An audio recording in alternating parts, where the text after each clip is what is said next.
One of the hardest parts of all of this is that with critical patients in isolation, they're unable to be comforted by their loved ones or say goodbye when they succumb to the virus. Michelle Bennett lost her 75-year-old mother, Carol Ann, last week to coronavirus, and while she was unable to be in the room with her when her mother passed away, nurses at the hospital made sure Michelle and her siblings were able to say a proper goodbye on FaceTime, and Michelle Bennett joins me now. And Michelle, I do not have all of the words in the world to say I'm sorry, just that I'm sorry for the loss of your mother. I know that grief comes in waves, so just first and foremost, how are you holding up? Thank you. It's definitely been difficult. It kind of doesn't seem like reality still to some degree. It's sort of like you said, the waves of emotion crashing over, each day, kind of waking up in the morning and almost trying on the grief. It's a surreal feeling. I cannot begin to imagine. If you will, just take me back. Just one moment, your mother is living in a nursing home, and the next, she is tested for COVID. She tests positive. While there, she ends up in the hospital, and then as the end is near for her, you realize you cannot physically be by her bedside. That must have been incredibly difficult for you. It was hard for me and for my siblings as well. I don't think that's something we saw coming with this COVID.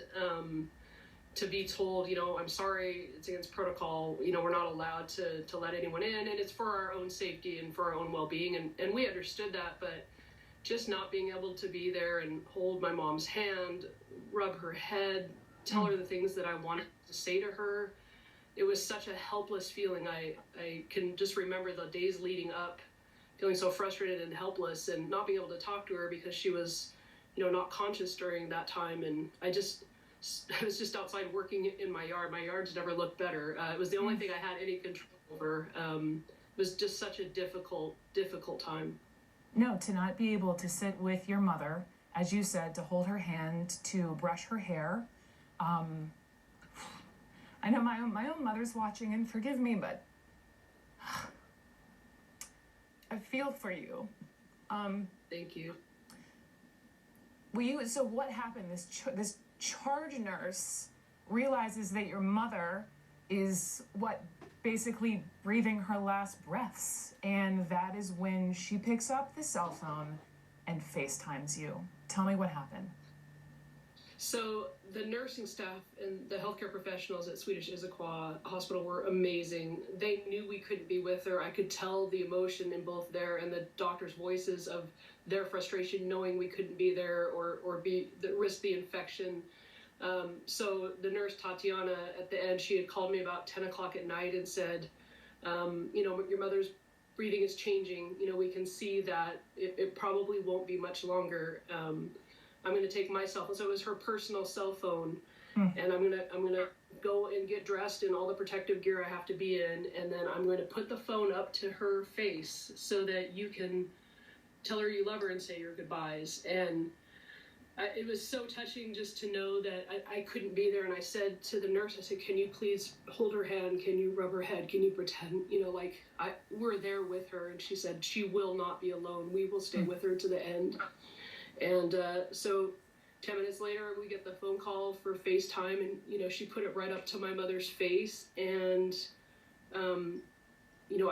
I could tell my mom I loved her and how much I was going to miss her. And as I was finishing saying goodbye and the nurse, took the phone back up, I could see the nurse is just crying, like tears just coming out of her eye, through the mask. I could see it, and I know how difficult this is for them. I can't even imagine being on the front lines of that and having to go home every day and risk infection themselves, but then have the compassion and the empathy to be right there in that moment as if it was their own mother. And that was one of the most amazing things I've experienced.